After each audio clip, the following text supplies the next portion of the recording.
You're on. Hello! I hope you guys are having a good week. My name is Karen Verderami. I'm with the Academy of Natural Sciences of Drexel University.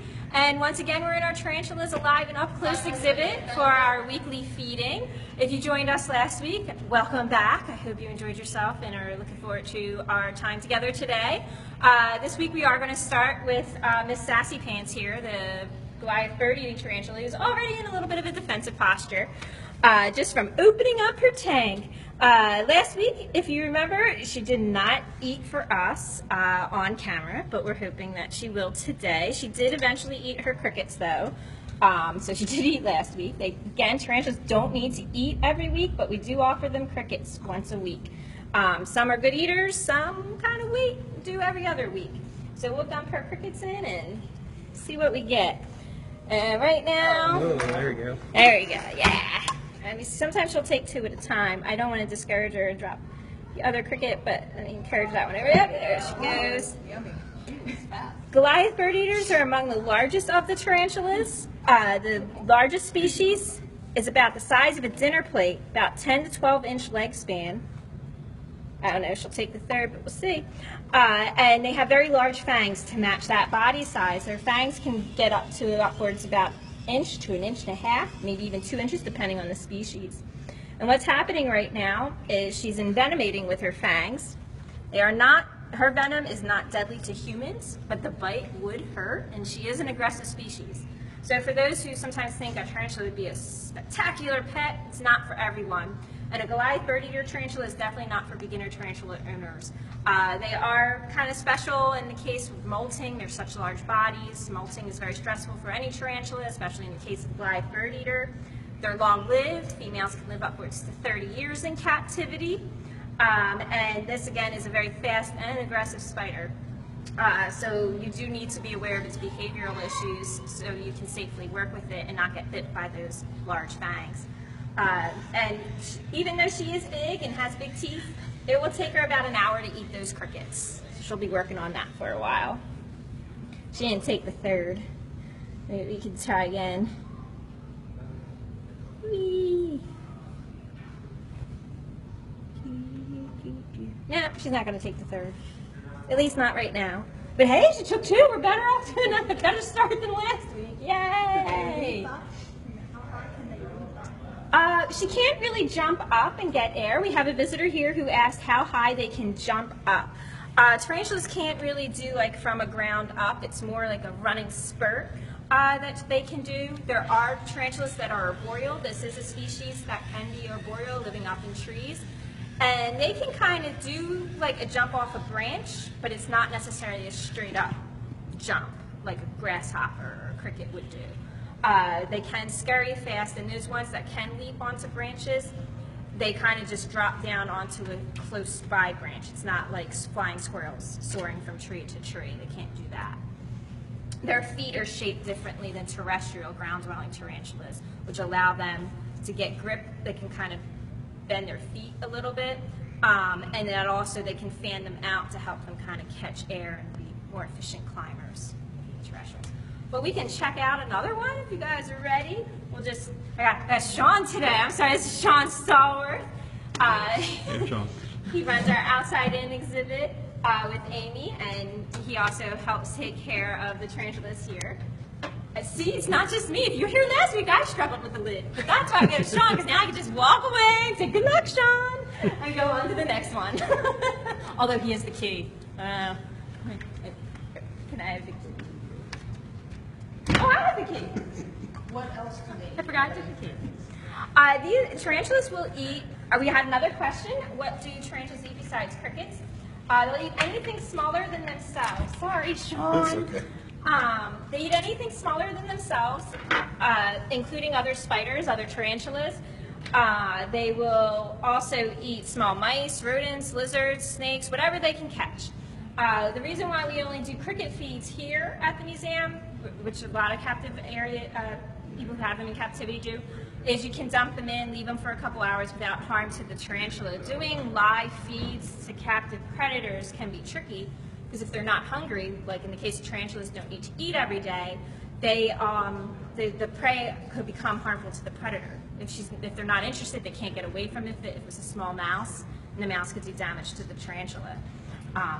So if I could have some crickets, sir, we're going to see if our Trinidad Chevron will eat today. I'm going to lift up its little hide box. She didn't eat last week, so I'm hoping we'll have success with her eating. She didn't take her crickets or anything last week. This is not scratches on the cage. This is actual webbing. She webbed up her whole front glass here. It is going to get dark for a moment as I take this lid here, get this lid. So one thing with being an invertebrate keeper, no matter where you are or what invertebrates you're using, you always have a lot of moving parts. So I'm just going to move these bamboo shoots. She's actually sticking out a little bit. If you want to go from the top, you can see her back side there. And if you want to shine a light in, I don't know, because of where her abdomen is, I don't think I can lift the log, but I will try. And I'm going to dump right down in there. My aim is going to be off. There you go.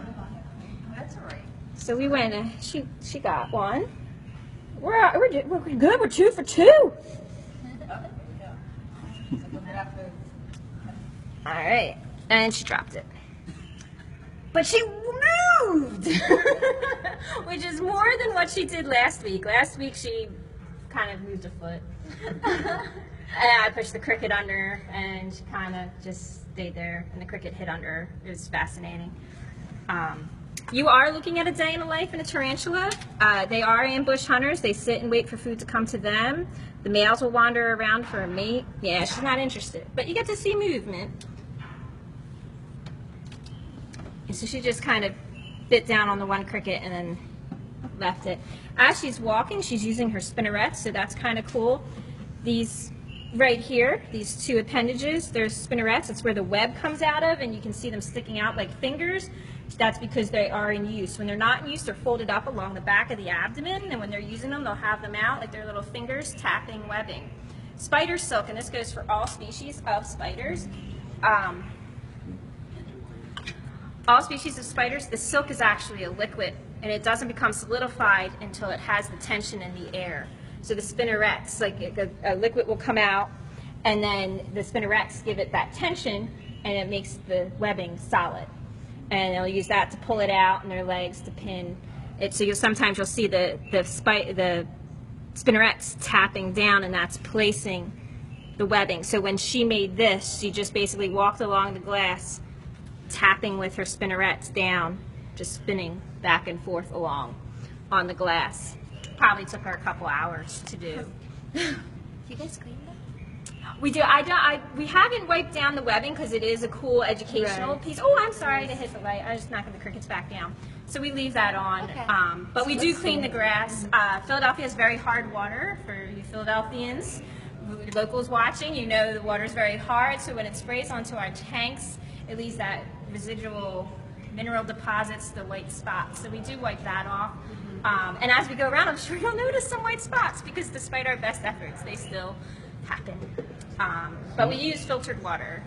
Someone on Facebook wants to know how long she can go without eating. It depends. The Goliaths aren't big eaters.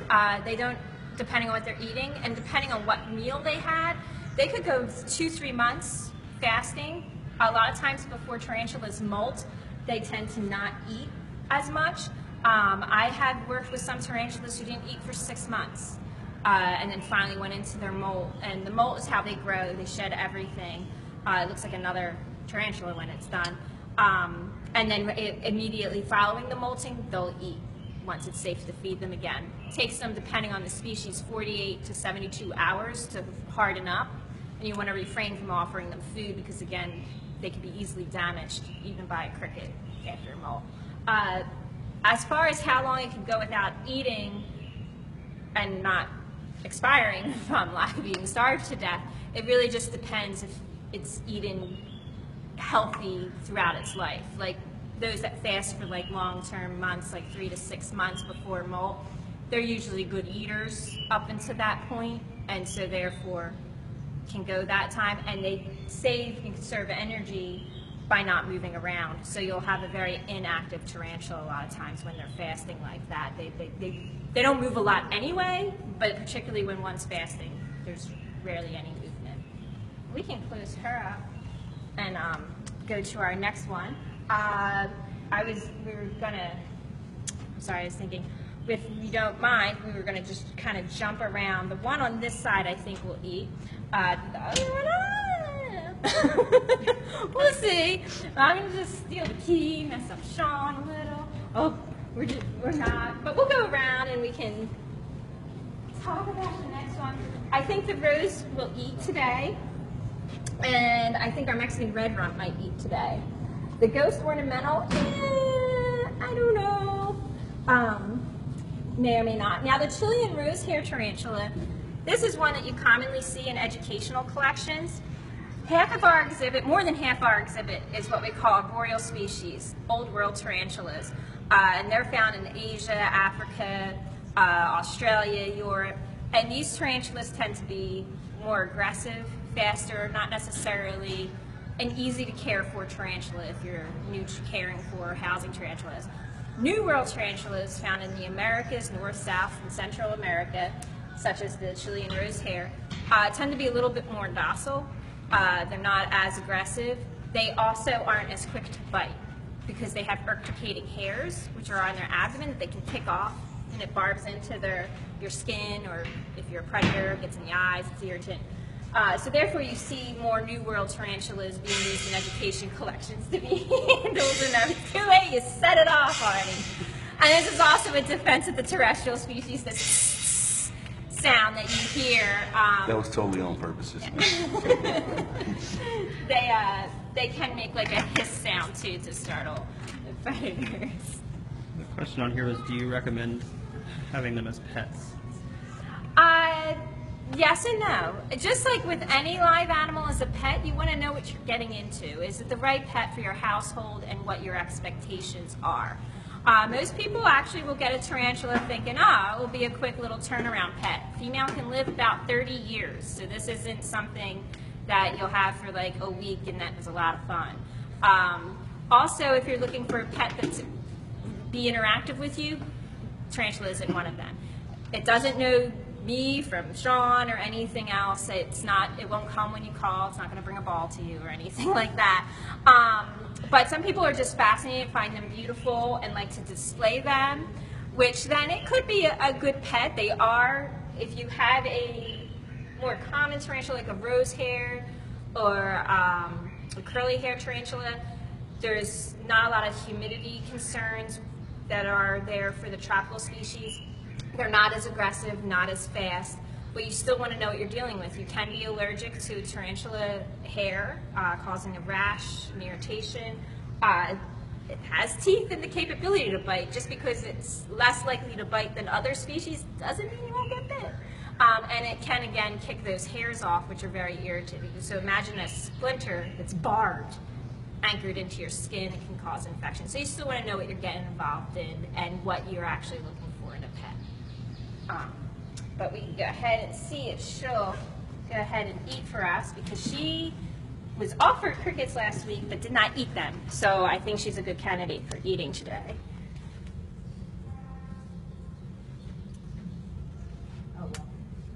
And she at least, she's not in a great spot for the shot, but we'll try.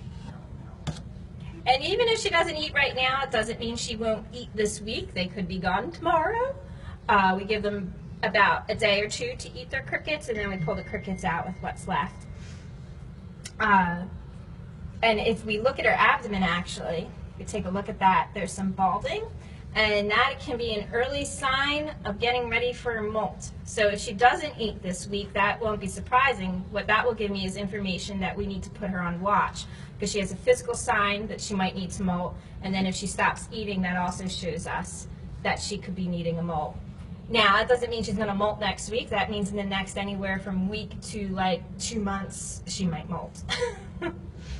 But I'm curious now, seeing that spot and the fact that she's completely unresponsive to the crickets again this week. We'll see if she eats them by tomorrow. If not, she'll be our next candidate on Molt Watch. Couple of questions I want to get to here. Someone asked what the largest species was. If you go back to the beginning of the video, you can actually see the Goliath bird eater, which is the largest species. Would you find one of these in a residential home in North America, specifically in the Northeast?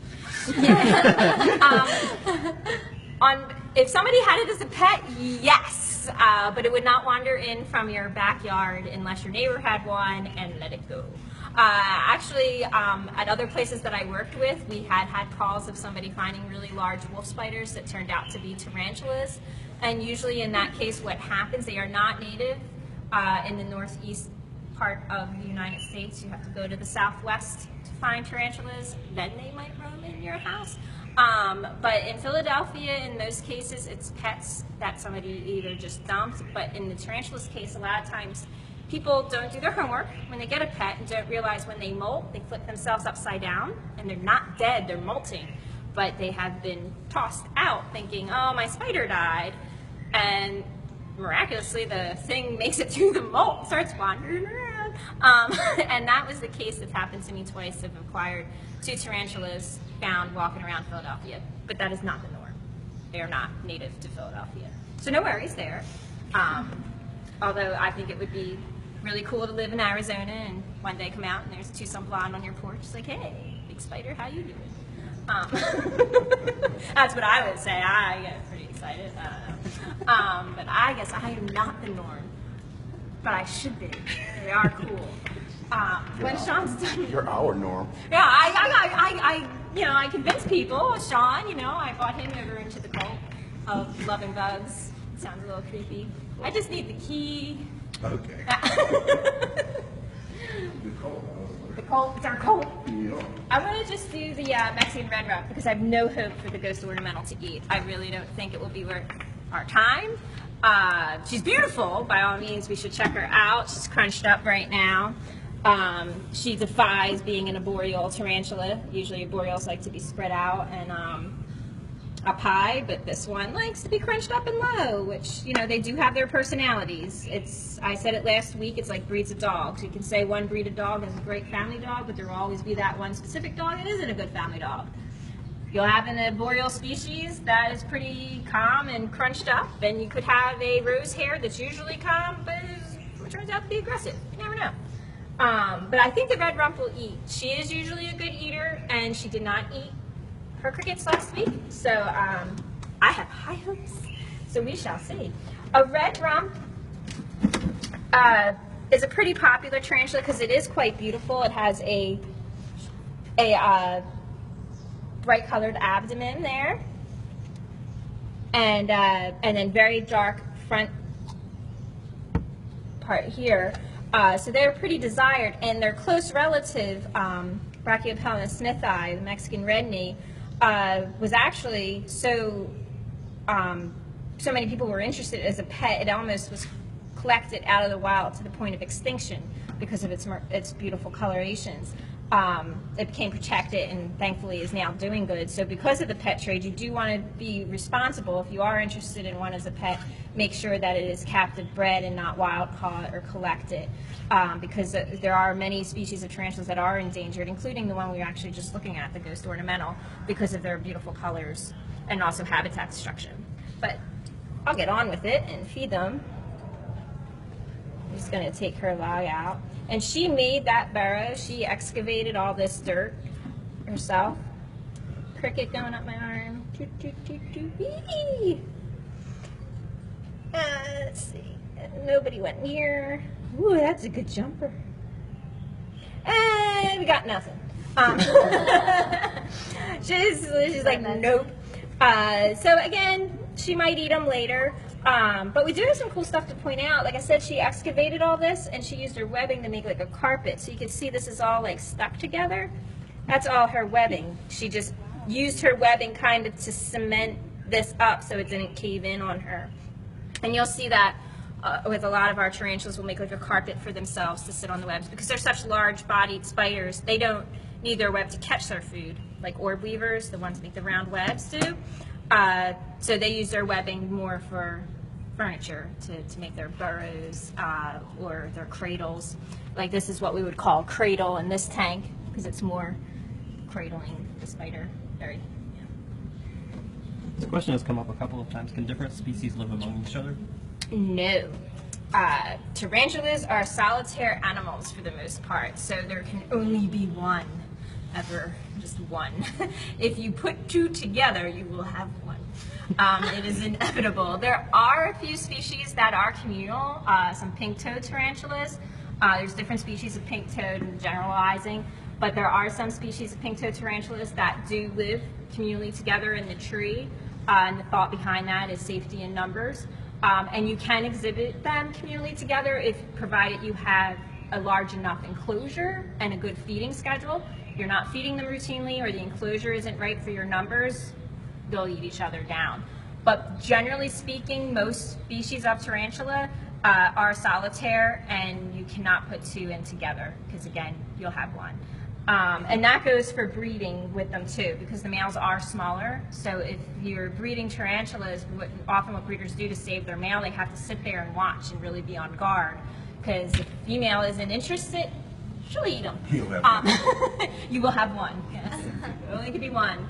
And even if you have two tarantulas of comparable size, somebody's going to get the upper leg, so to say, and literally the upper leg because the way they scar, the legs go up, and you can finish the sentence.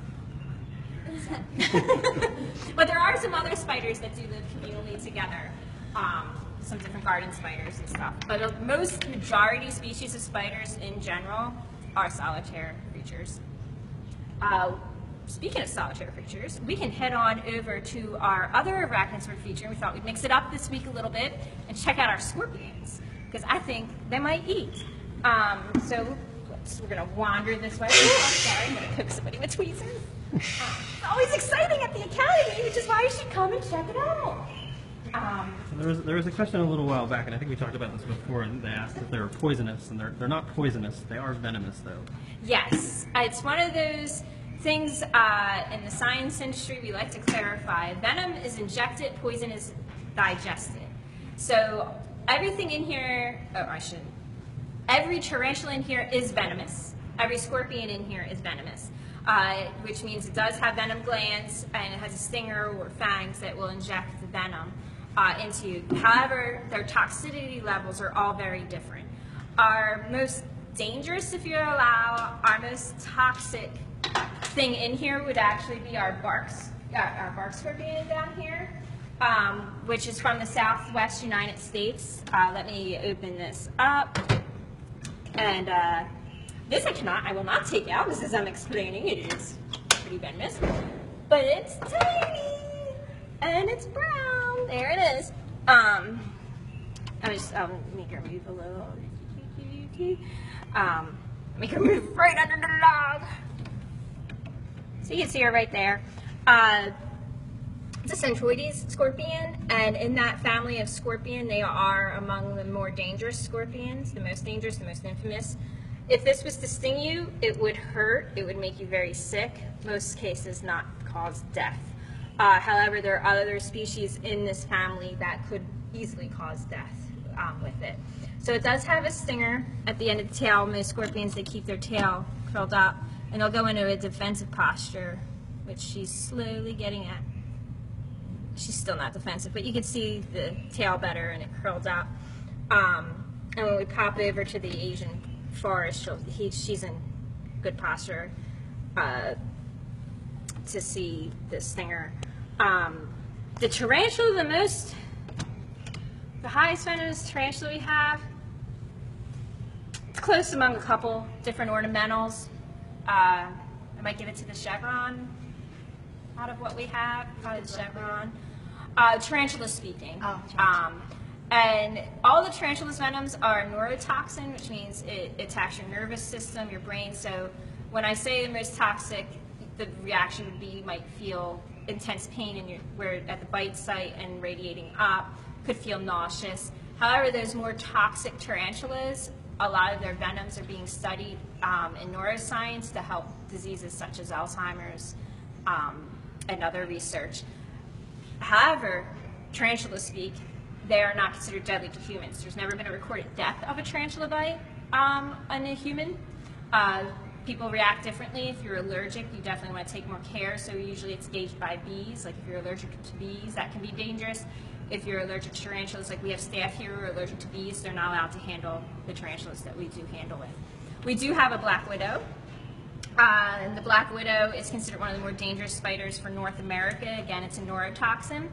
There hasn't been a death recorded from a black widow bite. I believe the last death recorded was 1981. Don't quote me on that. You go Google and check me out. I'm not sure, but it's been a long time.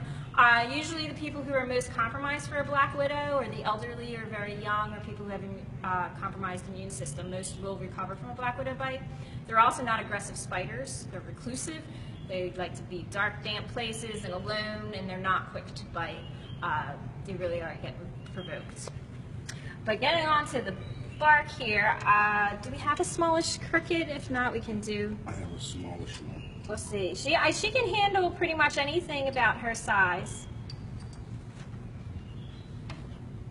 There you go. It's going to be easier with our bigger tarantulas to feed, but since we had this open, I figured we'd give it a try. I don't know if we'll be able to get it. She could take on this cricket. Don't do this at home, kids.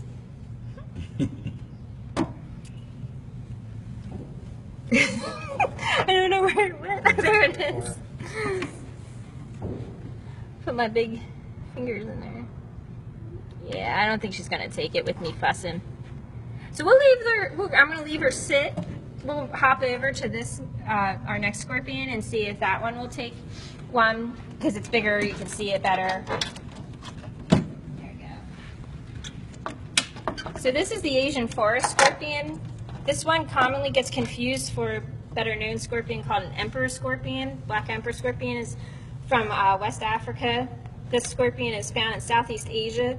In the tropical regions, and they look very similar. However, the black emperor is larger, get about 6 to 8 inches in body length, and the Asian forest scorpion is a little bit more feisty, but you can see it's just in a rest posture, but very responsive. And these are the pinchers, or crab claws as some people will call them, are actually modified mouth parts. In a tarantula, these are palps. They look like small legs in a tarantula, whereas in a scorpion it's actually the claw. And the larger bodied scorpions, like the larger species, don't depend as much on their stinger to kill their prey, because they can usually grasp them right into the claw. So excuse my hand there. Oh, run away! Okay. So the rocks in the water dish are actually for the crickets, because they'll drown themselves. Scorpions are cool. They don't need it. They know not to drown themselves. We'll see if she gets it. So you say crickets are that smart? They're as smart as they need to be. Crickets are as smart as they need to be. We might have to let this happen organically. I'll get it back over. They drown themselves rather than get eaten. They commit suicide by drowning. Rather than get eaten by a scorpion. Sometimes they just can't get out. They're not good swimmers. You know, cockroaches are better swimmers than the crickets. But she's in defensive posture. She knows something's in there. And putting a little air in there. We'll see. Yeah. I think she'll eat. We just have to get the cricket to go in the right spot. Let's see if she'll take it. Well, again, crickets are as smart as they need to be, so it senses something there. So it's like, oh, I should stay still. Oh, so in other words, it can't see it. The scorpion cannot see the cricket, no. They hunt, again, through sensing vibrations. There's very small, fine hairs. When we get down the line to our desert hairy scorpion, it gets its name because its hairs are more prominent. Okay. The Asian forest, you can't really see it, so they'll kind of sit and wait. Is the cricket under it still? Yeah, it's under Yeah. this. I think. I'm pretty sure it's It under is underneath. So again, everything's as smart as it needs to be. And the scorpion's probably like, oh, I lost track of it, because the cricket's probably staying very still. But we can come back to it, because when a scorpion eats, you actually can see it physically eating, hanging out of its mouth. Because like I was pointing out the claws, right in here. No? Thanks, Sean. Look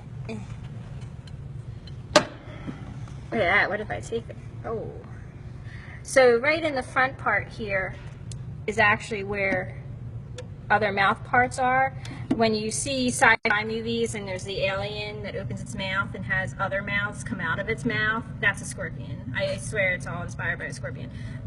They have like mini claws that are there, their mandibles, that actually will come out and chew up the cricket.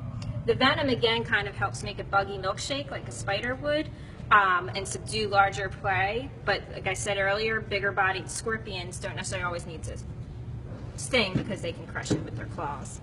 But we'll leave it, we'll keep checking back, because if she takes that cricket, we will see it hanging out of those mouth parts I was pointing out, and we'll keep keeping a look. But we'll jump to the desert hairy, because that one's usually a good eater and responsive, meaning it usually reacts right away to the cricket. And there. Is it under the log? So this is a southwest species, so if you go down to Arizona, you can see these wandering around, well, usually under rocks and stuff. I don't think it will come up on the video, but they have large, thick hairs around the tail that they use for sensing. And if you look here, you see like a dark spot. It looks like eyes. They're eye spots. They, again, like tarantulas, only really see shadowy light changes. And I'm gonna... Yep, here we go. She's got it. Is that coming up, Mike? Yeah, it's All pretty right, good. cool. So she's just going to slowly eat the leg. And crickets can't feel pain. It looks like she might sting it. If she can't get a good handle on it, she will sting it. You can see with that posture there, she's thinking about it. If you'll allow me to use that personification of thinking about it. And now she's relaxing her tail because she got a better handle on the cricket. But she still keeps it already. If the cricket kept struggling and she didn't have a good handle on it, she would reach around and sting it. A defensive sting is very quick, tap, tap. Sometimes to envenomate for prey, it can be like a very specific and intentional movement of stinging.